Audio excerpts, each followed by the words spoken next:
Lisa Harmon rubbed her tired eyes and adjusted her headset. The night shift at Coalition Outpost Theta 9 was usually quiet, giving her plenty of time to catch up on reports. Most signals passing through this sector were routine: cargo manifests, travel itineraries, and occasional personal messages between Coalition worlds. The soft hum of the communications array was almost hypnotic after 6 hours on duty.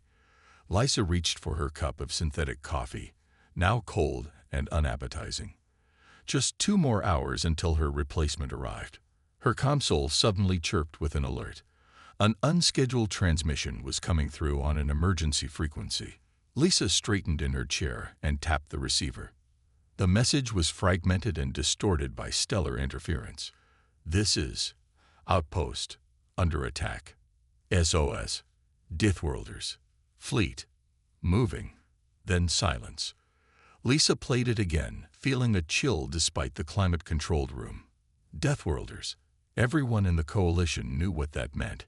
Humans. The dangerous species from the death-trap planet Earth, contained and quarantined for over a century by galactic decree. She pressed the intercom.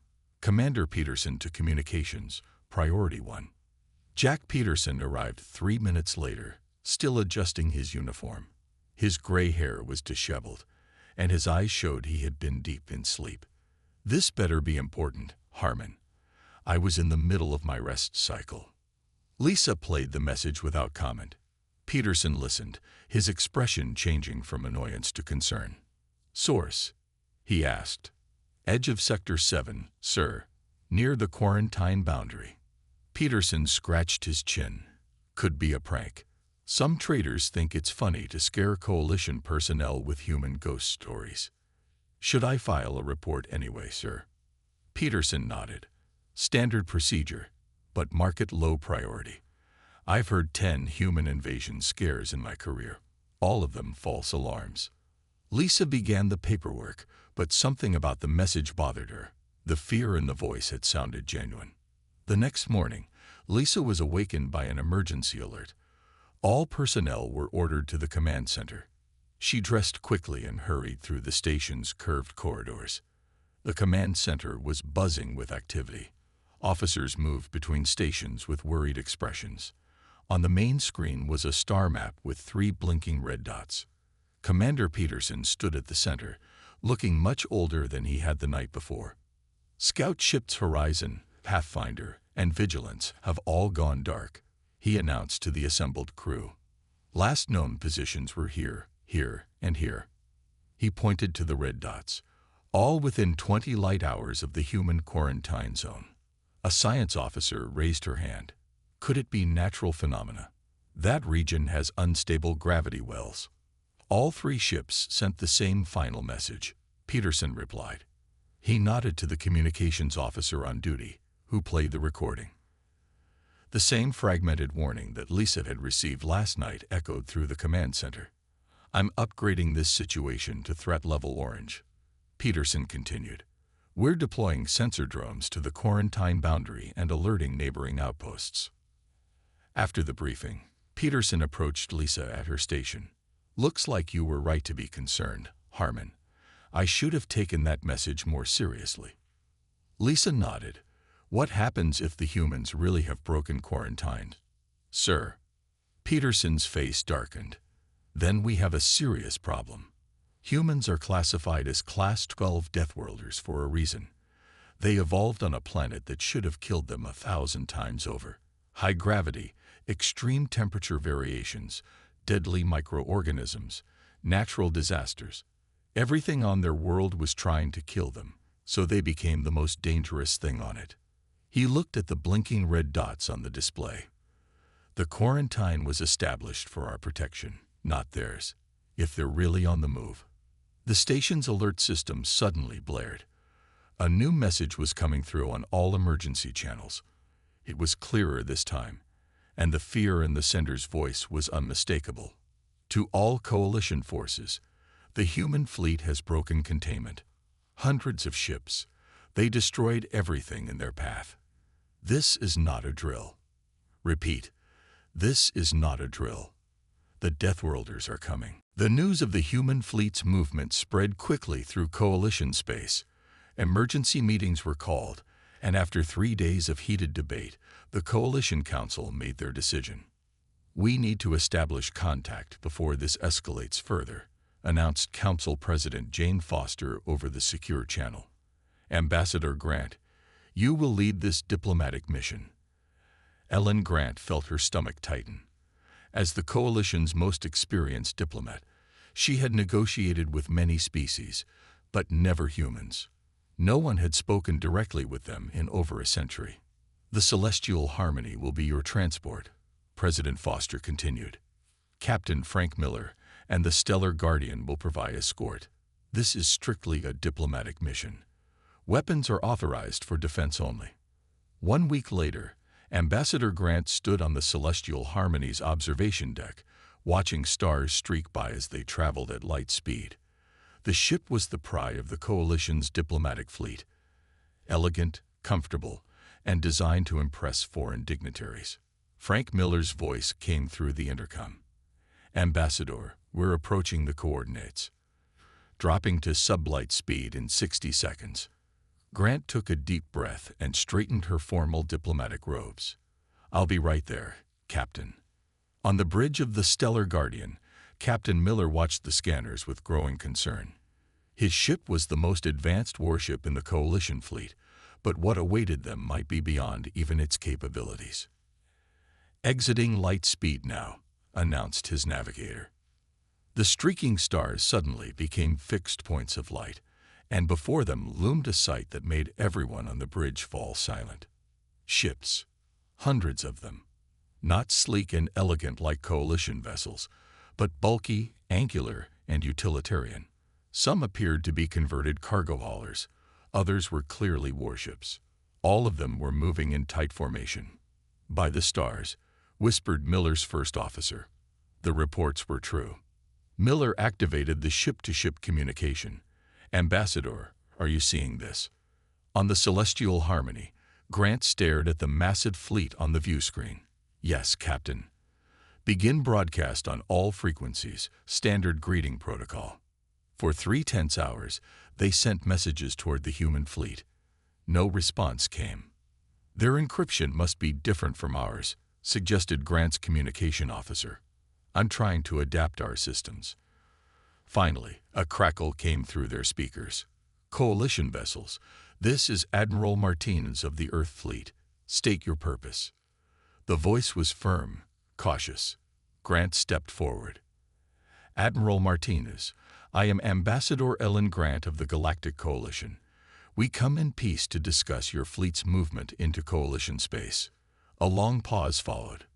"Ambassador Grant, we have no quarrel with the Coalition directly. We are simply protecting our people. Your forces have been raiding our outer colonies for months." Grant looked confused. "Admiral, there must be some mistake. The Coalition has not authorized any military action near human space. Tell that to the families of the dead colonists on Proxima Station." Martinez replied, her voice cold. "We've tracked your ships. We have proof." Captain Miller leaned toward his tactical officer. "Scan their flagship. I want to know their weapons capabilities." The officer nodded and began the scan. On the human flagship Earthrise, Admiral Carol Martinez watched the Coalition ships with suspicion. "Keep weapons powered down but ready," she ordered. "If they make any aggressive moves, be prepared to defend ourselves." Her second-in-command, Lieutenant Greg Daniels, pointed to the scanner. "They're scanning us, Admiral." Martinez frowned. Typical. They claim peace while gathering tactical data. Back on the Coalition warship, alarms suddenly blared. "Captain, I'm detecting a power surge from the human flagship," the tactical officer shouted. Miller tensed. "Defensive positions. Shield up." "Wait." Grant's voice came through the comm. "Don't." It was too late. A nervous gunner on the Stellar Guardian, seeing the power reading spike on his console, fired a warning shot across the human flagship's bow. For a moment, everything froze. Then the human fleet exploded into action. Ships moved with incredible coordination, taking up combat formations. The human flagship sent one final message before cutting communications. It broadcast across all frequencies, clear and ominous. "You fired first. Remember that." Within seconds, human fighters swarmed around the coalition ships. They fired with precision, disabling the Stellar Guardian's weapon systems, but carefully avoiding critical damage. The celestial harmony was left untouched. As quickly as it had begun, the skirmish ended. The human fleet began to withdraw, accelerating away from the coalition ships. Ambassador Grant stood on the bridge of the celestial harmony, watching the human fleet depart. "What have we done?" she whispered. 3 days after the failed diplomatic mission, the coalition headquarters on Prima Station was in chaos. Emergency meetings ran nonstop as leaders tried to understand what was happening. "This makes no sense," Council President Jane Foster said, studying the reports. "Why would humans claim we attacked their colonies? We've had no official contact with them for a century." Dr. Nancy Blackwood, the coalition's leading expert on human biology, entered the conference room with a data tablet. Her usual calm demeanor was replaced with visible excitement. "Madam President, I've analyzed the intercepted transmissions from the human fleet. I don't think they're invading. They're running." She placed her tablet on the table and displayed a holographic image of the human solar system. The large red area marked the inner planets. Their sun is becoming unstable. Massive solar flares have made their home planet increasingly uninhabitable. They're evacuating their entire civilization. The room fell silent as the implications sank in. "How many?" asked President Foster quietly. "Billions," Dr. Blackwood replied. "Most ships in their fleet are converted cargo vessels and mining platforms. They're packed with civilians. Only about 20% are actual military ships." General Steve Rogers, head of Coalition Defense, spoke up. "This doesn't explain why they believe we attacked their colonies." Dr. Blackwood switched the display to show images of several humans. They looked similar to the humans of a century ago, but with subtle differences. Their biology has changed during isolation. They've adapted to higher radiation levels from their dying sun. Enhanced muscle density, improved cellular regeneration, resistance to radiation. They're even more resilient than when we quarantined them. President Foster frowned. "That doesn't answer the general's question." "No," Dr. Blackwood admitted. "But someone wants us fighting each other. Someone who knows how afraid the coalition is of Deathworlders." News of the human refugee crisis spread quickly through coalition space. Some worlds immediately offered help. Others threatened to leave the coalition if humans were allowed to settle anywhere near them. On the outer colony world of New Haven, Governor Bill Johnson addressed a frightened crowd. "We cannot allow these dangerous creatures into our peaceful system. Have you forgotten the history lessons? Their planet was so violent that they evolved to become the most dangerous species in the galaxy." The crowd cheered in agreement. Meanwhile, on the medical research station Omega-3, Dr. Blackwood continued studying the human transmissions with her assistant, Ryan Cooper. "Look at this," she said, pointing to a video showing human children playing in what appeared to be a ship's recreation area. Despite the cramped conditions, they were laughing. "Their children seem happy, considering they just lost their home world," Ryan observed. "Humans are remarkably adaptable," Dr. Blackwood replied. "That's what makes them Deathworlders. Their ability to survive and even thrive in conditions that would break most species." She pulled up another intercepted message, this one showing a human medical bay. Doctors treated injured people from what appeared to be an attack. "These wounds weren't caused by natural disasters," she said quietly. "Look at the blast patterns. Someone attacked this colony." Ryan leaned closer.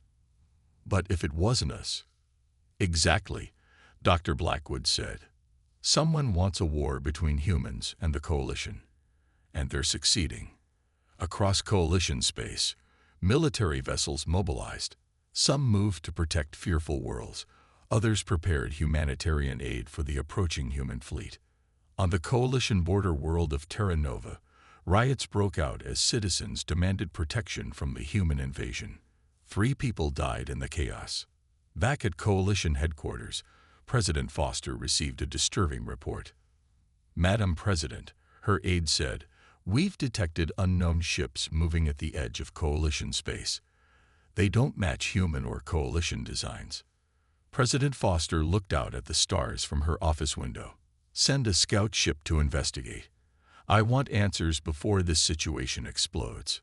Little did she know, the scout ship would never return. Richard Lawson had worked in Coalition intelligence for 15 years. He was known for his attention to detail and his stubborn pursuit of the truth. When reports of human attacks didn't match known human behavior patterns, he started digging. Late at night in his small office on Prima Station, Richard stared at his screen in disbelief. He had accessed classified files dating back to the original human quarantine. What he found shocked him. "This can't be right," he muttered to himself. The original reports claiming humans were too dangerous to join the galactic community were filled with inconsistencies. Peaceful human actions had been twisted to appear aggressive. Scientific data about human biology had been exaggerated to make them seem more deadly. Most disturbing was a recurring name in the classified documents: the Preservers. According to the files, this secret Coalition faction had pushed for human isolation, claiming their rapid adaptability would eventually allow them to dominate galactic culture. Richard downloaded the files to a secure data chip and tucked it into his pocket. This information needed to reach President Foster immediately. As he left his office, Richard noticed 2 security officers walking toward him. They weren't wearing standard Coalition uniforms. Their insignia showed a circular symbol he recognized from the classified files. Richard turned and walked quickly in the opposite direction. The officers increased their pace. "Intelligence Officer Lawson," one called out. "We need to speak with you about a security breach." Richard started running.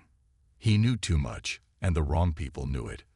He rounded a corner and crashed into Lieutenant Samantha Wells, spilling her coffee. "Watch where you're," she began, then saw his face.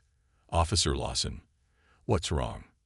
"No time," he gasped, pulling her into a maintenance corridor. "Those men are coming to kill me." Samantha's hand moved to her sidearm. "That's a serious accusation." "The human quarantine was based on lies," Richard whispered. "A group called the Preservers falsified data to isolate them. They've been manipulating both sides." Footsteps approached.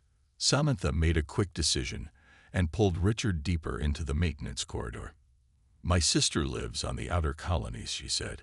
"She's been telling me about strange attacks blamed on Coalition forces, ships no one recognizes." They reached a service elevator, and Samantha used her security clearance to access it. "If what you're saying is true, we need to get this information to both sides," she said. As the elevator doors closed, they heard shouting from the corridor. A laser blast hit the closing doors. "They're shooting at us," Richard exclaimed. "That proves it." "It proves someone wants you dead," Samantha corrected. "We need more evidence before accusing a secret faction of conspiracy."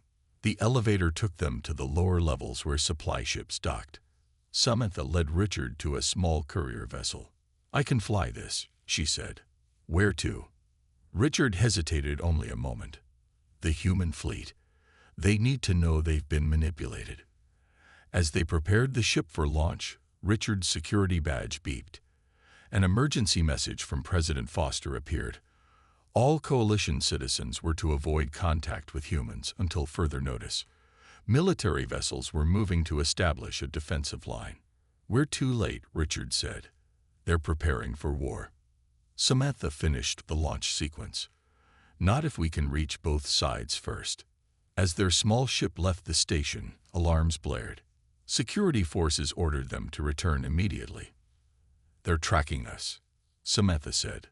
Richard looked at his data chip. "It's worth the risk. If humans and the Coalition go to war, billions will die for a lie."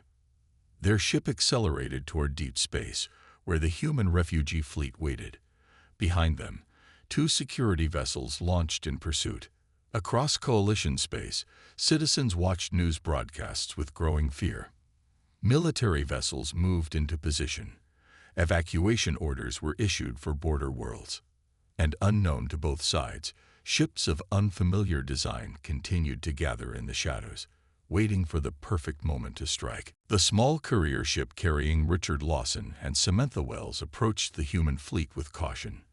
Their communication systems broadcast on all frequencies. Human vessels, we come in peace. We have critical information about the attacks on your colonies. For several tense minutes, there was no response. Then a gruff voice replied, "Coalition vessel, you are cleared to dock with the Earthrise. Any suspicious movements will result in immediate action." Their ship was guided to a docking bay on the massive human flagship.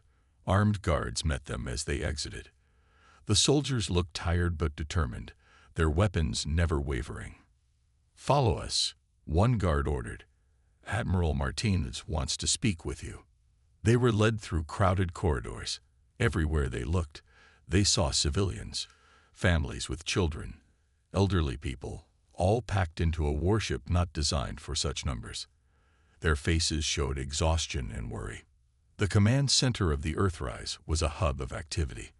At its center stood Fleet Admiral Carol Martinez, studying holographic displays of both human and coalition fleet movements. "I'm curious why two coalition officers would risk entering human space during what seems to be the beginning of a war," Admiral Martinez said without turning around. Richard stepped forward. "Because this war is based on a lie, Admiral. Someone has been manipulating both humans and the coalition." He placed his data chip on a nearby console.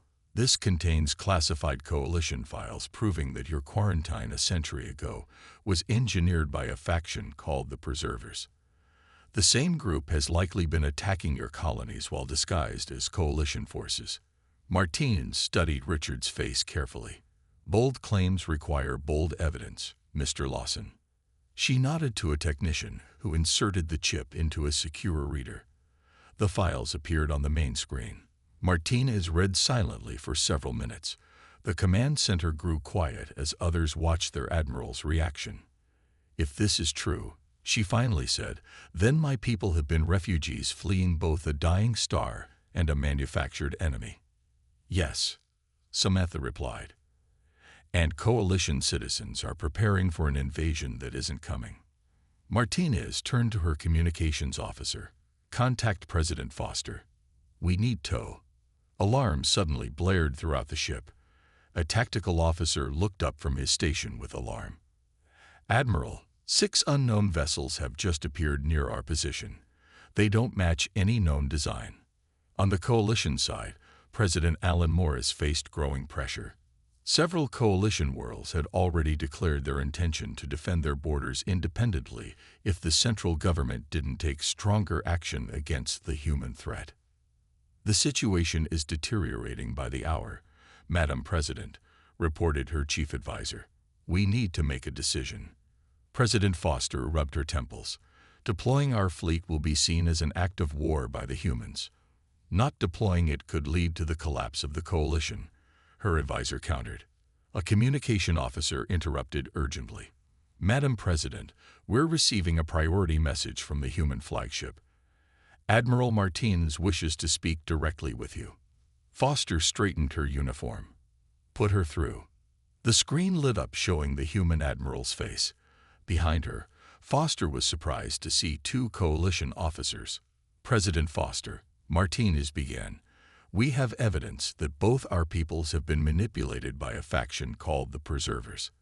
They falsified the original data about humans and have been staging attacks to push us toward war." Foster's eyes widened. "Officer Lawson, Lieutenant Wells, what are you doing aboard that vessel?" Before either could answer, Martinez's attention was drawn away by someone off-screen. "Madam President," Martinez said urgently, "unknown ships have appeared near our position. They're powering weapon systems." Foster turned to her own tactical display. "We're detecting the same near Prima station. Ships of unknown design." A new voice suddenly broke into their communication channel. Calm, cold, and utterly alien. "How unfortunate that you discovered our little game so quickly. We had hoped the Deathworlders, and the coalition would destroy each other completely before we had to intervene. Both leaders stared at their screens as a new face appeared. Humanoid, but clearly not human or any known coalition species. "Allow us to introduce ourselves," the alien continued. "We are the Preservers. The true preservers of galactic purity." The reveal of the true preservers shocked both human and coalition leaders. Before either side could respond, the connection between President Foster and Admiral Martinez was cut. "All ships, defensive positions," shouted Martinez. The human fleet began to move with surprising speed and coordination. On the coalition side, President Foster issued similar orders. "This is not a drill. Unknown hostile forces are attacking both human and coalition positions." At Proxima Station, the coalition's primary defensive outpost, Commander Olivia Russell was reviewing the alert when the station shook violently. "Report," she demanded. "Internal explosion in Section 7. A junior officer replied. "Security feeds show armed intruders. They're wearing coalition uniforms, but..." The feed showed soldiers moving with military precision, but their movements seemed oddly stiff. One turned toward the camera, revealing eyes that glowed with an unnatural blue light. "Those aren't our people," Russell said. "Lock down all sensitive areas and arm all personnel." Another explosion rocked the station. "They're heading for the weapon control center," someone shouted. Russell grabbed her sidearm. "Alert Coalition Command. Proxima Station is under attack by disguised forces." Throughout the station, Coalition personnel fought desperately against the invaders. The attackers were strong and didn't seem to feel pain, continuing to advance even with serious injuries. In the main control room, Russell and her remaining officers made their last stand. They had barricaded the doors, but it wouldn't hold for long. "How did they get aboard?" asked Lieutenant John Wilson, nursing a wound to his arm. "They must have infiltrated during the last supply delivery," Russell replied. "Hiding in plain sight, waiting for orders." The barricade began to give way. "Commander," called her communications officer. "I've got an incoming transmission from the human fleet." Russell was surprised. "Put it through." Admiral Martinez's face appeared on screen. "Commander Russell, we've detected the attack on your station. Our scans show these aren't coalition forces or humans. They're biomechanical constructs disguised to look like your people. That explains why they keep coming even when shot," Russell said grimly. "We're about to lose control of the station's weapon systems. If they take over, they could use Proxima's planetary defense cannons against both our fleets." Martinez finished. "We can't let that happen." The barricade collapsed and gunfire erupted in the control room. Russell ducked behind a console. "We're out of time. My people can't hold them." Martinez made a quick decision. "Commander, we're sending help. Can you hold position for 10 more minutes?" "We'll try," Russell replied before the communication cut off. Aboard the human flagship, Martinez turned to her officers. "Prepare the strike team. 0G combat gear and full weapons loadout." A burly human officer stepped forward. "Admiral, with respect, sending our people to a coalition station is a major risk. They might shoot us on sight." "They'll have bigger problems to worry about, Captain Harris," Martinez replied. "Besides, this is what Deathworlders do. We run toward danger, not away from it." 3 human dropships launched from the Earthrise, streaking toward Proxima Station at maximum speed. On the station, Commander Russell and her few remaining officers were cornered in a small security office adjacent to the main control room. The attackers had taken control of the weapon systems and were powering up the planetary defense cannons. Through a security feed, Russell watched in horror as Admiral George Winters walked into the control room. His eyes glowed the same unnatural blue as the other attackers. "Winters is working with them," she whispered. Winters had been vocal about the human threat for years, pushing for aggressive action against them. "Begin targeting sequence," Winters ordered. "Primary targets are the human refugee ships. Secondary targets are coalition vessels that refuse to join our cause." Russell looked at her remaining officers. We can't let them fire those cannons. We have to get back in there. How? Asked Wilson. There are too many of them, and we're out of ammunition. A loud clang echoed from outside the station, followed by alarms indicating a hull breach. What now? Russell groaned. The security feed showed a new development. Figures in sleek combat suits cutting through an exterior wall. Their movements were fast and precise. Human combat specialists. Looks like our reinforcements have arrived, Russell said with a hint of hope. Outside the station, more human dropships approached. The battle for Proxima Station had only just begun. The human combat specialists moved through Proxima Station with surprising speed. They seemed perfectly comfortable in zero gravity, using the lack of weight to their advantage as they pushed off walls and ceilings to outmaneuver the enemy.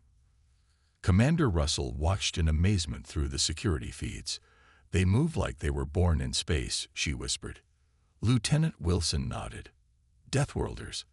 Their planet's high gravity makes them naturally stronger in lower gravity environments. The human team leader, Major Diane Lewis, established communication with Russell. Commander, we've secured the outer corridors. What's the situation in the control room? Admiral Winters has taken control of the weapons systems, Russell replied. He's targeting the human refugee fleet. We have less than 10 minutes before the cannons are charged. Understood. We'll take care of it. The human strike team approached the control room from 3 different directions. Their tactics were unlike anything Russell had seen before, a perfect blend of coalition precision and raw human adaptability. Inside the control room, Admiral Winters monitored the charging weapons. His eyes glowed with that unnatural blue light as he communicated with someone off-station. The plan proceeds as expected, he said. Once the human fleet is destroyed, the coalition will blame each other. The resulting conflict will leave both sides weakened. A voice responded, the same cold, alien voice that had interrupted the call between President Foster and Admiral Martinez. Excellent. The purification of the galaxy continues. These adaptive species cannot be allowed to evolve further. Winters turned as alarms blared. We have intruders. The doors to the control room exploded inward. Human combat specialists stormed in, moving with incredible speed. The disguised attackers responded with equal force. The fight was intense but brief. The humans seemed to anticipate their enemies' movements, countering with brutal efficiency. One by one, the attackers fell. Winters backed toward the weapons console, drawing a sidearm. You're too late. The targeting sequence is locked. Major Lewis aimed her weapon at him. Step away from the console, Admiral. I am not Winters. The thing that looked like the Admiral said, his voice now mixed with something inhuman. This body is merely a vessel. We are the Vorax, the true guardians of galactic purity. He fired at Lewis, who dodged with inhuman speed. Another human soldier returned fire, hitting Winters in the chest. Instead of blood, blue fluid leaked from the wound. What are you? Lewis demanded, approaching carefully. We are the future, Winters replied, his voice failing as his systems shut down. We are the past. We have guided galactic evolution for eons, eliminating threats before they could challenge us. As Winters collapsed, he pressed a final button on his wrist device. Our main fleet comes. You have merely delayed the inevitable. His body shuddered and then went still, the blue light fading from his eyes. Coalition scientists were called to examine the body. Dr. Kevin Howard, a specialist in xenobiology, made a shocking discovery. This isn't a biomechanical construct, he reported to Commander Russell and Major Lewis. It's a completely artificial body controlled remotely. The real Winters might be long dead, replaced by this duplicate. How many more are there? Russell asked. Unknown, Howard replied.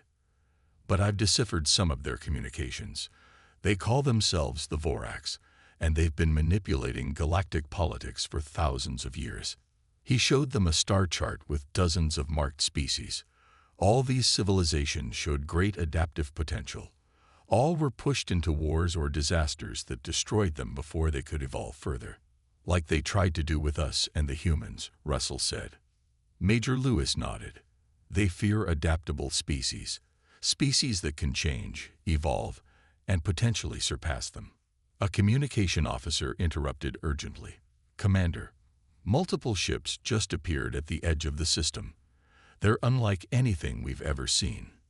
On the main screen, a vast fleet of sleek, predatory vessels appeared. Their design was completely alien, not Coalition, not human. The Vorax fleet, Howard whispered. They're done hiding. Russell opened a channel to both Coalition Command and the human fleet. This is Commander Russell. We have a common enemy. I repeat, we have a common enemy. The combined human and Coalition fleets faced the Vorax Armada in the vast darkness of space. It was an unlikely alliance born of desperation and a common enemy. President Foster and Admiral Martinez coordinated their forces from their respective command ships. Our scanners show their vessels have advanced shielding technology, Foster reported. Our standard weapons may not penetrate. Martinez nodded on the video screen. But they've never faced Deathworlders before. We have a few tricks they won't expect. The human fleet moved into an unusual formation that puzzled Coalition tacticians. Instead of the standard defensive positions taught in military academies across the galaxy, the human ships arranged themselves in what appeared to be a chaotic pattern.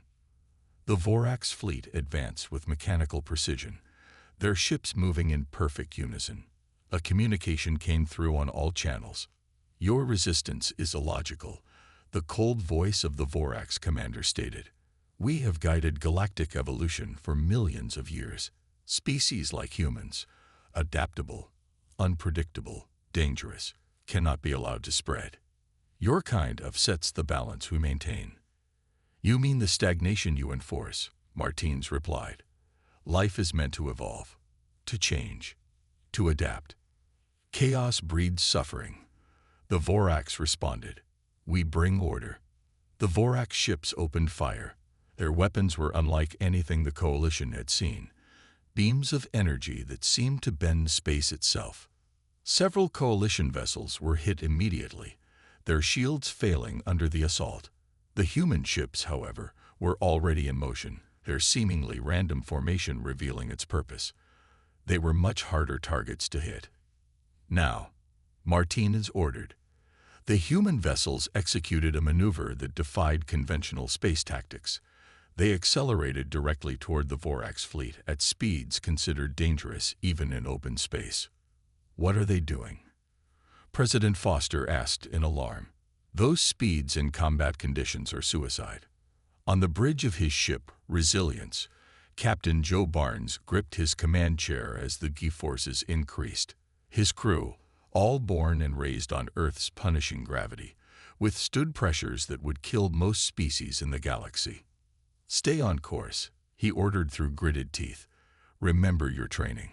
The human ships wove through the Vorax formation with incredible precision, firing at point-blank range where the enemy shields were weakest. Several Vorax vessels exploded, caught by surprise at the aggressive tactic. The Coalition fleet, seeing the opening created by the human attack, moved forward with more conventional but equally effective tactics. Their ships targeted Vorax vessels already damaged by human attacks. The Vorax commander seemed stunned by the development. Impossible. Your biology should not allow such maneuvers.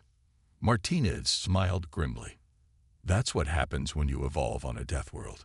We learn to do the impossible just to survive. The battle raged for hours. The Vorax's technological advantage was significant, but they had never faced an enemy like humans before.